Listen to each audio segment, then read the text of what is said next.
Erimning vafotidan keyin 2 yil og'zimni kamib yashadim. Tanam muzlagandi. Lekin bir kuni u mendan ancha yosh student yigit pichirladi. Madina, men sizni faqat uyga olib borib qo'yishni istamayman. Oshqa tun men gunohga yo'l ochdim. Mening ismim Madina. Yoshim 29da. 2 yil avval hayotimning quyoshi sondi. Erim avtohalokatda vafot etdi. U bilan 5 yil yashab, farzand ko'rmagan edik, lekin baxtli edik. Uning o'limidan so'ng qaynonam uy-joyni sotib, qarzlarimizni yopdi. Men esa 60imdan qochib, Piterning sovuq quchogiga keldim. Qishlog'imizdagi har bir ko'cha, har bir odam menga uni eslatardi. Bechora beva eri oldi-yu, hali yosh degan pichirlashlardan charchadim. Bu yerda bir omborda qadoqlovchi bo'lib ishlayman. Ishim sovuq, og'ir, hayotim esa bosh. Ishdan uyga, uydan ishga kichkina kommunalkadagi xonam mening qabrimga aylangandi. Men ayol ekanligimni unutgandim men. Faqat 60 bilan nafas olayotgan bir soya edim. Bir kuni ishdan so'ng yomg'ir ostida qolib ketdim. Taksi to'xtatdim. Mashina ichi, musiqa, issiq yoqimli musiqa. Rulda o'zbek yigit o'tirardi. Assalomu alaykum opajon. Qayerga? Uning ovozi shunday yoqimli hayotga to'la ediki. Uning ismi Aziz ekan. 24 yoshda arxitektura fakultetida o'qir, kechalari esa taksi qilib pul topar ekan. Oxir kuni u mendan telefon raqamimni oldi. Ishingiz og'ir, musiqa, opa. Xohlasangiz har kuni o'zim olib ketaman arzonroq qilib dedi.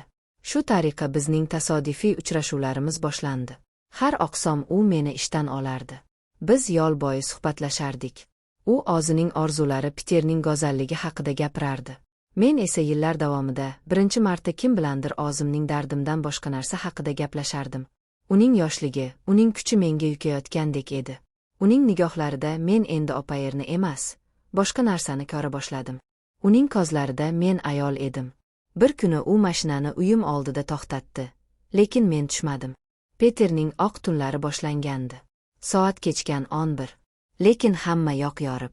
Aziz, pichirlab Madina. Men sizni endi shunchaki uyga olib borib qo'yishni istamayman. Yuragim gupillab ketdi. Men nima bo'lishini sezib turardim va bundan qo'rqardim. Aziz, men sizdan kattaman, men bevaman. U barmog'ini labimga bosdi. Jim, siz ayolsiz. Dunyodagi eng go'zal ammo eng yolg'iz ayolsiz. Va men sizni xohlayman. U egilib lablarimdan olibdi. Bu opich bu mening 2 yillik muzimni eritib yuborgan oliv edi. Oshqa tun meni kommunalkaga emas, og'zining kichkina ijaradagi kvartirasiga olib bordi. Kichkina ammo shinam. Men titrardim. Ham qo'rquvdan, ham istakdan. Qo'rqmang dedi u yechintira boshlarkan. Men sizga ozor bermayman. Uning qo'llari yosh kuchli. Ammo shunday mayin ediki, u tanamning har bir nuqtasini avaylab opardi bo'ynimni, yelkalarimni. Uning lablari kakraklarimga yetib kelganida, men oq urib yubordim. Bu lazzat, bu unutbolgan his. U meni ko'tarib, divanga yotqizdi. Uning nigohi tanamni o'rganar ekan men u yatdan emas, hayajondan qizardim. Uning qattiq turgan vujudi oyoqlarim orasiga yaqinlashdi. Uning kattaligini his qilib bir zum qoqdim. Erim boshqacha edi. U buni sezdi. Boshlashing jonim dedi-yu sekin ichimga kirdi. Men yengil chinkirib yubordim. Bu og'riq emas. Bu qayta tirilish edi. Ichim to'ldildi. Yillar davomida bombosh bo'lgan vujudim. U sekin ammo chuqur harakatlarni boshladi. Men uning har bir harakatini his qilardim. Bu shunchalik kuchli ediki, men uzoqqa bormadim. 2 yillik sog'inch, 2 yillik yolg'izlik bir necha daqiqada portladi. Men qattiq qaltirab, uning yelkasini tirnab boshlashdim. U to'xtamadi. U jilmaydi. Bu faqat boshlanishi Madina. Endi u tezlashdi. Devichirlar bizning tez-tez olingan nafasimiz oq tunningligini buzardi. Uning kuchi, uning yoshlik ehtirosi meni aqldan ozdirardi. Men bu lazzatga chiday olmayotgandek edim. Uning har bir zarbasi meni jannatga olib chiqayotgandek edi. Men yana va yana boshashdim, lekin u hali ham to'xtamasdi. Nihoyat men o'zimni yo'qotib qo'yganimda u og'zini topdi. Endi meniksiz dedi-yu, chuqur ingrab ichimga tashladi. Ichimdagi issiq suyuqlik bu meni battar ko'zgatdi. Yana dedim men pichirlab o'zim ham nima deyotganimni bilmay. U kuldi. Biz bir oz dam oldik. Keyin u meni tizalatib orqamdan yaqinlashdi. Bu safar oq. Bu safar u meni ikkiga bo'lib yuborayotgandek edi.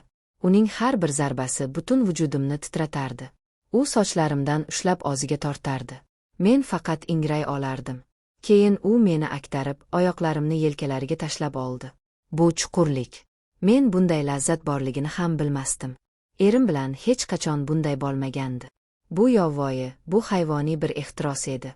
Nihoyat, u meni ustiga chiqardi. Endi sen boshqar, dedi. Men uning ustida sakrar ekanman. O'zimni dunyoning malikasidek his qilardim.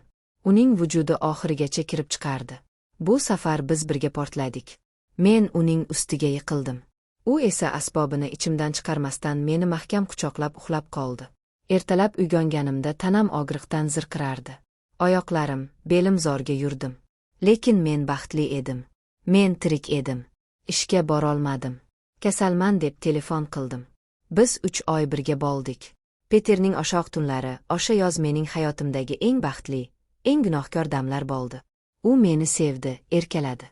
Ayolligimni qaytarib berdi. Ammo yoz tugadi. Uning o'qishi bitdi.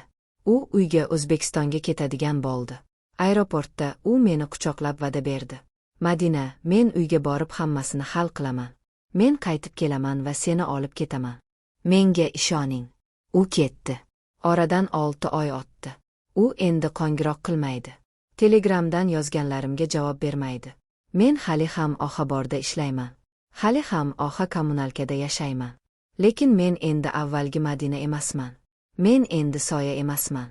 Men uni kutyapman. U qaytadimi? Bilmayman. Balki u meni shunchaki ishlatib, musiqa aldab ketgandir. Lekin o'sha 3 oylik baxt, o'sha ehtirosli tunlar, shuning o'zi uchun ham men undan minnatdorman. Men hali ham uni kutyapman.